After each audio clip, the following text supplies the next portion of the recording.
3학년 어린이 여러분, 안녕하세요. 오늘은 3단원 아름다운 사람이 되는 길의 마지막 시간. 아름다운 사람이 되기 위해 꾸준히 노력해요. 입니다.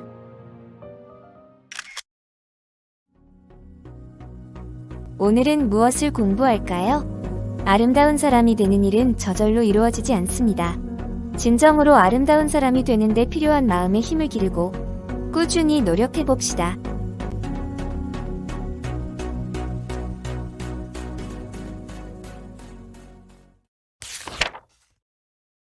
이 단원을 공부하면서 아름다운 사람이 되기 위해 생활 속에서 실천한 일을 이야기해봅시다. 활동 자료사에 있는 실천 카드를 활용해봅시다. 실천 카드에 내가 실천한 외면적 아름다움, 내면적 아름다움, 도덕적 삶의 아름다움을 적어봅시다. 적으면서 내가 아름다운 사람이 되기 위해 잘 실천하고 있는지 반성해봅시다. 원래는 짝과 함께 즉흥극을 해보아야 하지만 원격 수업으로 진행됨에 따라 영상으로 대신하고자 합니다. 세상의 모든 것은 사람이 그것을 어떻게 사용하느냐에 따라 아름다운 것이 되기도 하고 그렇지 못한 것이 되기도 합니다. 영상을 보며 생각해봅시다. 안녕하십니까. 한국사를 강의하고 있는 설민석입니다. 오늘은 어려운 삶 속에서 누군가의 도움을 받아서 훌륭하게 성장한 한 소녀의 이야기를 들려드리고자 합니다. 때는 2차 세계대전 당시였고요. 벨기에 소녀가 되겠습니다. 당시 아버지는 일찍 집을 나가고 홀어머니 손에서 자랐던 그 소녀는 너무나 힘든 삶을 살았어요. 그녀에게 가장 무섭고 두려웠던 것은 비행기의 폭격보다는 바로 배고픔이었습니다. 그녀는 가뜩이나 마른 몸이 더욱더 여위어 갔고 손과 발 그리고 얼굴에 힘이 빠지고 생기를 잃어가게 됩니다.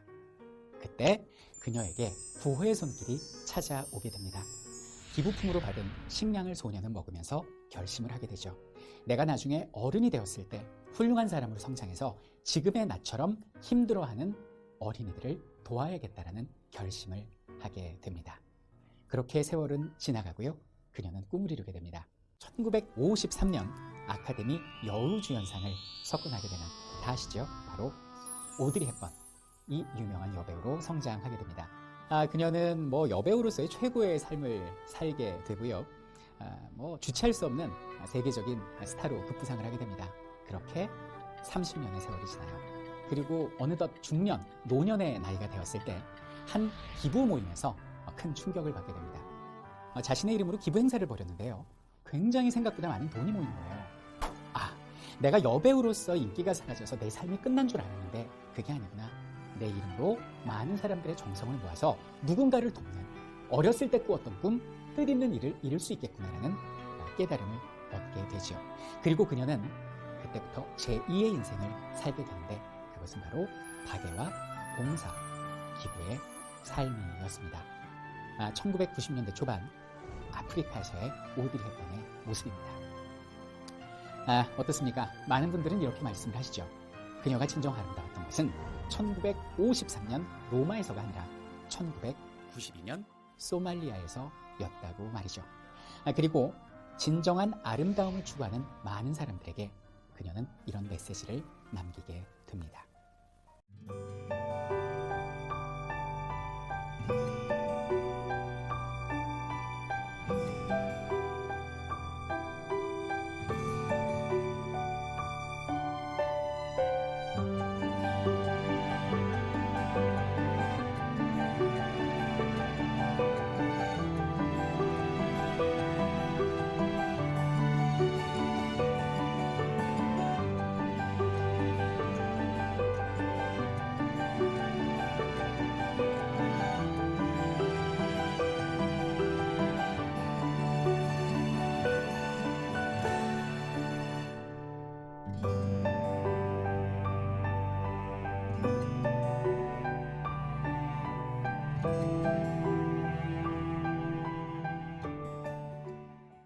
여러분들, 우리 주변에는 도움의 손길을 간절히 바라는 어려운 아이들이 많이 있습니다.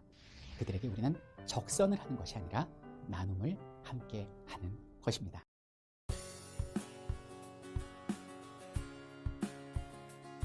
오드리 헵번의 말처럼 나눔으로써 여러분을 아름답게 만들어 나가길 소망합니다.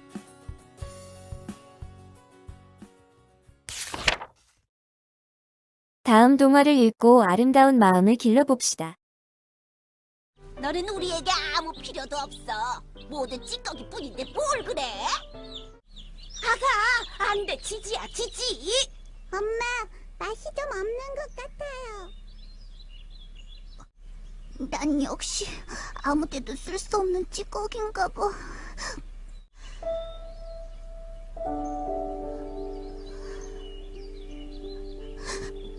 하느님은 왜 하필이면 똥으로 날 만드셨을까?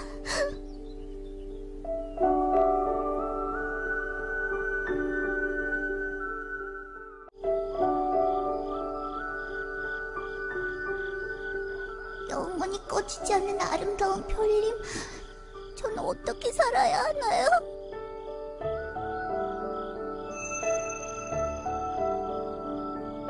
우와.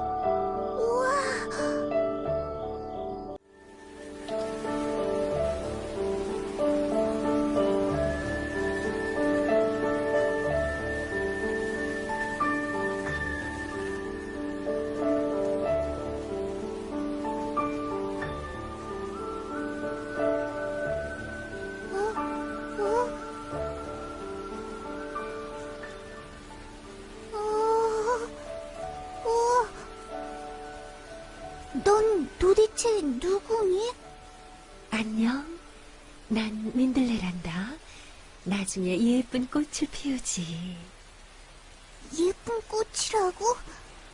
그럼 하늘의 별만큼 고우니?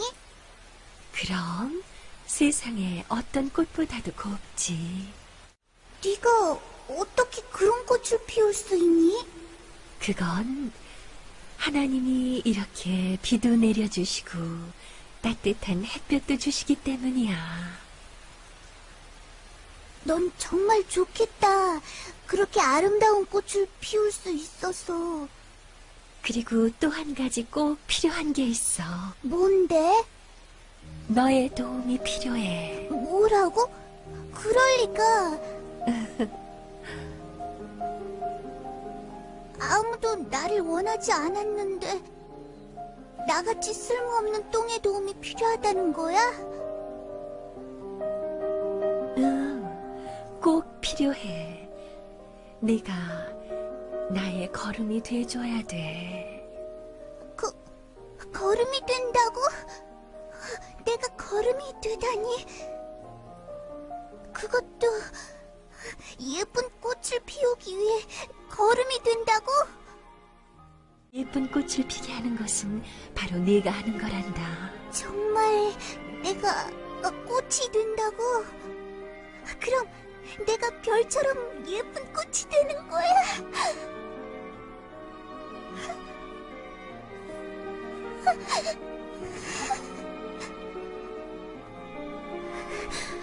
그럼 내가 너의 살이 되어줄게.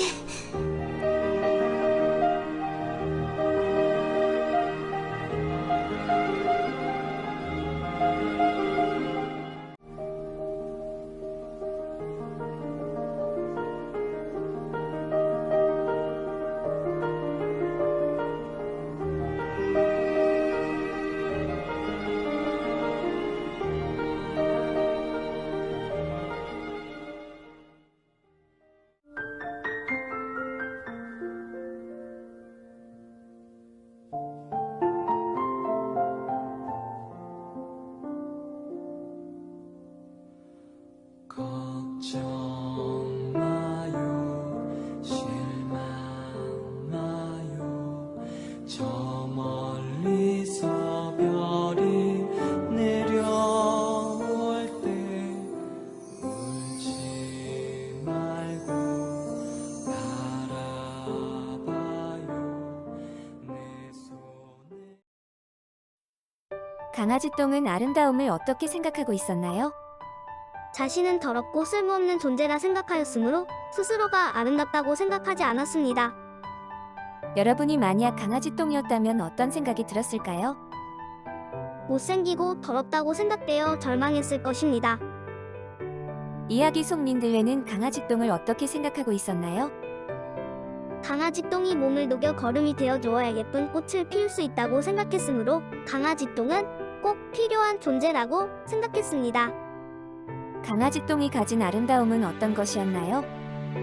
민들레 싹이 한 송이 아름다운 꽃으로 피어날 수 있도록 온몸에 비를 받아 잘게 부서졌고 온몸을 녹여 민들레를 위한 걸음이 되어준 점에서 도덕적 삶의 아름다움을 찾을 수 있습니다. 강아지똥은 아름다움을 무엇이라고 생각하고 있었나요? 겉으로 보이는 모습의 아름다움을 생각했습니다. 강아지똥이 지닌 아름다움은 무엇인가요? 아름다운 민들레 꽃을 피워내기 위해 온몸을 다 바쳐서 걸음이 된 점이 아름답습니다. 이번에는 100번째 손님이라는 동화를 보면서 참된 아름다움에 대해 생각해 봅시다. 이 선택한 행동을 생각해 봅시다. 가게 주인은 할머니에게 음식값을 받지 않고 할머니와 소년에게 선행을 베풀었습니다. 가게 주인이 선택한 행동과 관계 있는 아름다움은 무엇일지 생각해 봅시다. 주인이 음식값을 당연히 받을 수도 있었는데 할머니와 소년에게 베푸는 행동을 선택한 것에서 도덕적 삶의 아름다움을 느낄 수 있었습니다. 주인이 단골 손님들과 이웃에게 전화를 해서 소년이 할머니를 모시고 다시 가게에 방문하게 한 것에서 도덕적 삶의 아름다움을 느낄 수 있었습니다. 100번째 손님을 보고 참된 아름다움이란 무엇이라고 생각하게 되었나요? 다른 사람의 입장을 이해하고 그 사람에게 필요한 것을 도와주는 것입니다. 여러분도 이와 같은 아름다움을 보거나 실천해 본 적이 있나요? 그때 어떤 생각이 들었나요? 짜장면 배달을 하시는 아저씨가 자신의 월급을 쪼개서 어린 아이들을 후원해주는 아름다운 이야기를 보고 돈 받고 싶다고 생각하였습니다. 참된 아름다움을 살펴봅시다. 유나야, 아름다운 가게에 가려고 하는데 같이 갈래? 아름다운 가게요? 그래, 정말 아름다운 가게지. 유나는 엄마께서 말씀하신 아름다운 가게에 멋진 물건이 많으리라 생각하여 엄마를 따라 나섰습니다. 하지만 가게에 도착한 유나는 실망했습니다. 넓지 않은 매장에 유행이 지난 헌 옷이 걸려 있었기 때문입니다. 엄마, 여기가 정말 아름다운 가게 맞아요? 깨끗하고 정돈은 잘 되어 있지만 화려하고 멋진 다른 가게보다 아름답지 않아요. 도대체 무엇이 아름답다는 거예요? 유나의 물음에 엄마는 빙그레 웃으며 대답하셨습니다. 우리 유나에게는 이 가게의 아름다움이 잘 보이지 않는가 보구나. 아름다움은 눈으로만 찾는 것이 아니야. 다른 사람에게 희망과 꿈을 주는 물건을 판다면 그것이 정말 아름다운 가게지. 엄마의 말씀을 들은 유나는 겉모습만 아름다운 것을 찾던 자신의 행동을 반성하고 앞으로는 진정한 아름다움을 찾아야겠다고 생각했습니다. 아름다운 가게가 실천하는 참된 아름다움을 영상을 통해 살펴봅시다. 모두가 행복한 세상으로 나아가는 변화의 한가운데는 언제나 따뜻한 나눔을 실천하는 아름다운 가게가 있습니다. 2001년 봄 서울의 한 거리에서 기증받은 물건을 판매하는 알뜰시장이 열렸습니다. 사람들의 관심과 호응 속에서 시장의 규모는 점점 커졌고 많은 물건들이 새로운 주인을 만나 나눔의 의미를 이어갔습니다. 그렇게 알뜰시장은 재사용 나눔가게라는 이름을 갖게 되었고 이제는 어느덧 전국 100개가 넘는 매장에서 판매하기에 이르렀습니다. 그리고 시민들이 직접 참여하는 나눔 장터를 열어 사람과 사람을 잇는 아름다운 기부 문화를 퍼뜨리는 데 노력하고 있습니다. 기증받은 물건 중엔 그대로 재활용하기 어려운 것도 있었습니다. 아름다운 가게는 그런 물건들을 멋진 디자인으로 재해석하여 에코파티 메아리라는 친환경 업사이클링 브랜드를 탄생시켰습니다. 전국에 분포한 아름다운 가게의 매장에서는 사회적 기업의 제품을 판매함으로써 더 나은 세상을 위한 그들의 노력을 더 많은 사람들에게 알리기 위한 활동을 돕고 있습니다. 아름다운 가게는 우리 주변의 이웃들과 함께합니다. 국내외 소외 이웃들의 지속 가능한 자립을 위해 다양한 지원 사업을 펼치고 있습니다. 아이들은 미래이고 희망입니다. 아름다운 가게는 나눔과 순환이 만드는 행복한 사회를 살아갈 아이들을 위해 쉽고 즐거운 나눔 실천 방법을 교육하고 있습니다. 이러한 성과들이 있기까지는 자신의 재능과 시간을 주변을 위해 나눈 활동천사들이 있기에 가능했습니다. 지금도 우리 주변에선 활동천사들이 아름다운 가게와 함께 세상을 조금씩 변화시키고 있습니다. 어떤 미래가 우리를 기다리고 있을까요? 쇠줄과 날줄이 엮여 탄탄한 그물이 되듯 작은 참여가 모여 세상을 바꿔낼 수 있다는 믿음으로 나눔과 순환을 실천하고 도움이 필요한 사람들에게 손을 내미는 아름다운 가게가 만들어갈 아름다운 세상을 지켜봐 주세요. 아름다운 가게. 아름다운 가게가 아름다운 까닭은 무엇인가요? 물건을 팔아 다른 사람에게 희망과 꿈을 주는 활동을 하기 때문에 아름답습니다. 참된 아름다움이란 무엇인지 이야기해 봅시다. 참된 아름다움은 많은 사람의 마음을 따뜻하게 해주고 누구든지 본받을 만한 모습입니다. 생활 속에서 참된 아름다움을 실천하려는 마음을 가져봅시다. 아름다움의 생각 지도를 만들어 봅시다. 잠시 화면을 멈추고 내가 실천하고 싶은 3가지 아름다움을 교과서 53쪽에 적어 봅시다.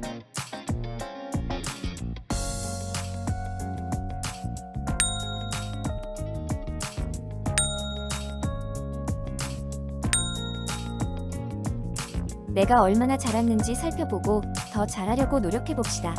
잠시 화면을 멈추고 교과서 53쪽 4가지 질문에 대한 나의 모습을 표시해봅시다. 나의 모습을 되돌아보며 교과서 53쪽 더 잘하기 위한 나의 다짐을 적어봅시다.